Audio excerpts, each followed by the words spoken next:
Class 12 term 1 sample paper का question number 33 है। जैसा कि आपको स्क्रीन पे देखने को मिल रहा है, a linear programming problem is as follow. तो जैसा मैंने आपको इससे पहले भी बता रखा है कि लीनियर प्रोग्रामिंग यानी एलएलपी का जो क्वेश्चन होता है, ठीक है, वो बहुत ज्यादा इजी होता है लेकिन टाइम टेकिंग होता है। अगर ऐसे नॉर्मल एग्जाम हम लोग जो होता था 4 मार्क्स 6 मार्क्स का, तो उसमें ये क्वेश्चन जो था 6 मार्क्स का आता था, लेकिन यहाँ पे उसने 1 मार्क्स का दे दिया है। तो ये भी उस टाइप का क्वेश्चन है जिसे आप स्किप कर सकते हो, ठीक है, क्योंकि आपको 20 में से 16 क्वेश्चन से सॉल्व करना है, तो आप इसे स्किप कर सकते हो। फिलहाल देखते हैं क्वेश्चन क्या है।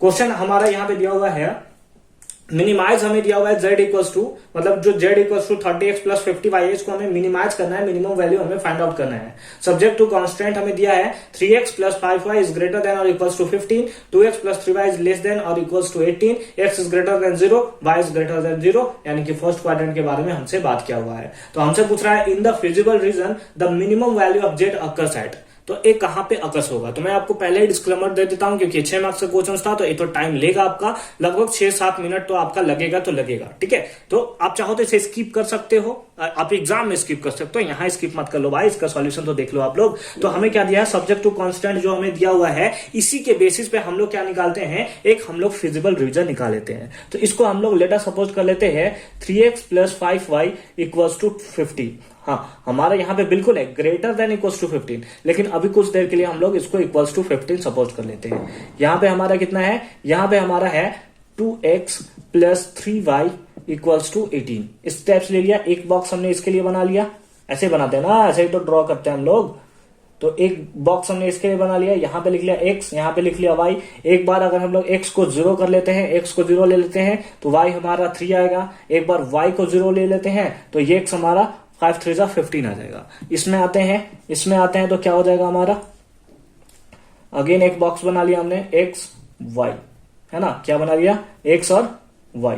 अब x का वैल्यू हम लोग 0 पुट कर लेते हैं, y कितना आ जाएगा, बिल्कुल 6 आ जाएगा। अगर y को हम लोग 0 पुट कर लेते हैं तो 9 2 जा 18, तो 9 आ जाता है हमारा। तो हमारा दोनों बॉक्स बन के तैयार है। चलिए हम लोग ग्राफ को फाइंड आउट करते हैं। तो यहाँ पे हमने टाइम को कंज्यूम करने के लिए ग्राफ ड्रॉ कर लिया है। अब आप बोलोगे सर आपने x और y को इतना बड़ा क्यों किया है, नेगेटिव x और नेगेटिव y को इतना छोटा क्यों रखा है, उसके साथ इतनी पार्शियलिटी क्यों।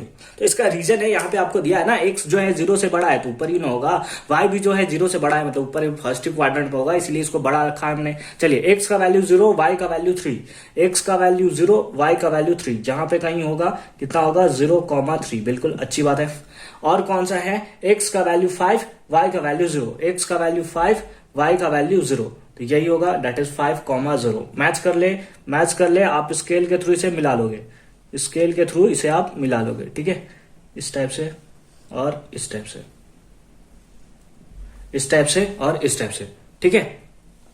दूसरा क्या है, दूसरा है हमारा x इज, इसका आप चाहो तो इक्वेशन लिख सकते हो इधर, ठीक है, इक्वेशन लिख लिया इसका कौन सा इक्वेशन है, बिल्कुल 3x plus 5y is greater than और इक्वल्स टू, हम लोग का 15 देखने को मिल रहा है, अभी इक्वल्स टू 15 लिख लेते हैं क्योंकि इसके बेसिस पे हमने बनाया है, ठीक है। आपको बस समझना है कि कॉन्सेप्ट आखिर क्या रहा है।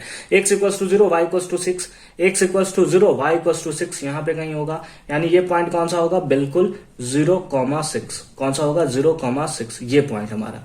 फिर कितना होगा, x का वैल्यू 9, y का वैल्यू 0, तो यहां पे कहीं पॉइंट होगा, मिला लेते हैं, इस टाइप से हमारा इक्वेशन हमें देखने को मिला। कौन सा, बिल्कुल 9,0, कौन सा 9,0, बहुत अच्छी बात है। ये इक्वेशन का हम लोग ड्रॉ कर ले, कौन सा है, बिल्कुल 2x plus 3y equals to 18, 2x plus 3y equals to 18 हमें देखने को मिल रहा है, बहुत अच्छी बात है। अब हमसे क्या दिया हुआ है, अब हमें इस पॉइंट्स पे चलना है कि ये पॉइंट हमसे क्या बोल रहा है। हमें x equals to greater than और equals to 0, y equals to greater than 0, first quadrant के बारे में बात कर रहा है, अच्छी बात है। 3x प्लस 4y जो है वो बड़ा है 15 से, यानी 3x प्लस 4y जो है वो किससे बड़ा है, 15 से बड़ा है, मतलब इधर वाले क्वाड्रेंट के बारे में बात कर रहा है, इधर वाले क्वाड्रेंट के बारे में बात कर रहे हैं, है ना, है तो फर्स्ट ही क्वाड्रेंट में ना, तो रहेगा तो इसी क्वाड्रेंट में, इसी के ऊपर रहेगा हमारा एरिया। और फिर हमसे क्या दिया, 2x plus 3y is less than और इक्वल्स टू 18, मतलब इससे छोटा है, 18 से छोटा है, मतलब इस रीजन के बारे में बात कर रहा है हमसे, किस रीजन के बारे में बात कर रहा है, तो ये जो रीजन आपको देखने को मिल रहा है यही रीजन हमें देखने को यहां पे मिल रहा है।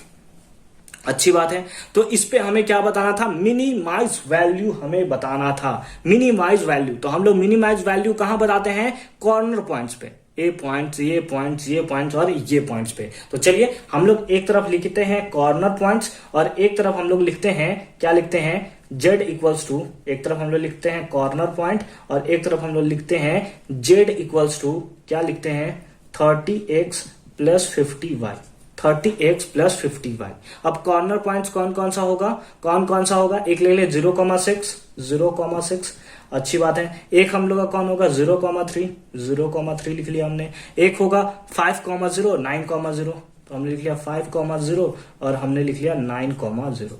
ठीक है, अच्छी बात है। अब हम लोग का यहाँ पे z इक्वल्स टू कितना वैल्यू आएगा, x का वैल्यू 0 है, y का वैल्यू 6, तो 5 6 बताइए कितना होता है, 5 6 30, तो कितना आया हमारे पास वैल्यू, 300 आया। कितना आया, 300 हमें देखने को मिल रहा है। सेकंड क्या है, x का वैल्यू 0, तो ये तो 0 हो जाएगा, y का वैल्यू 3, तो 5 3 15, दैट इज 150। फिर यहाँ पे हमें कितना देखने को मिल रहा है, x का वैल्यू 5, दैट इज 150 और y का वैल्यू 0, तो सारा 0 हो जाएगा।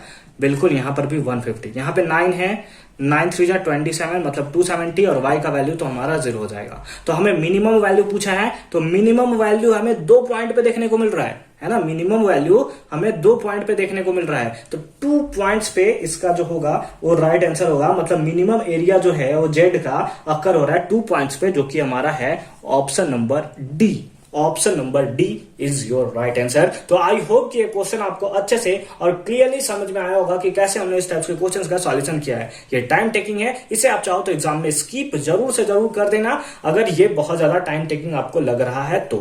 ठीक है, तो मिलता है नेक्स्ट वीडियो में एक अनदर कॉन्सेप्ट के साथ, तब तक के लिए अच्छे से पढ़ाई करते रहिए। All the very best.